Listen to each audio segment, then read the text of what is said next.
দেখতে প্রাসাদের মতো হলেও এটি একটি হোটেল এবং এই হোটেলটিতে কিছুক্ষণ আগে বাংলাদেশ ক্রিকেট দলের সদস্যরা এসেছেন টিম ডিনার করতে।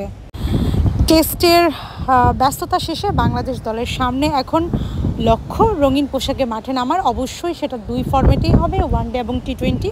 সেই ফরম্যাট রঙিন পোশাকে নতুন চ্যালেঞ্জ, নতুন শুরু করার জন্য বাংলাদেশ দলের চাই কিছুটা মেন্টাল পিচ, এবং তার জন্যই হয়তো বাংলাদেশ দলের এই আয়োজন, অর্থাৎ একটা টিম ডিনারের আয়োজন করা হয়েছে, যেটা হয়েছে একদমই সমুদ্রের তীর ঘেঁষে গড়ে ওঠা এই হোটেলটিতে, যেটির নাম হচ্ছে গলফ ফেস হোটেল। আমরা এই হোটেলে দেখেছি যে হোটেল থেকে ডিনার শেষে ক্রিকেটাররা নিজ নিজ পায়ে হেঁটে করে কলম্বো শহরে হাঁটছেন, এবং কলম্বো শহরের পায়ে হেঁটে সাধারণ মানুষের মতোই কিন্তু তারা নিজেদের টিম হোটেলে ফিরে গিয়েছেন।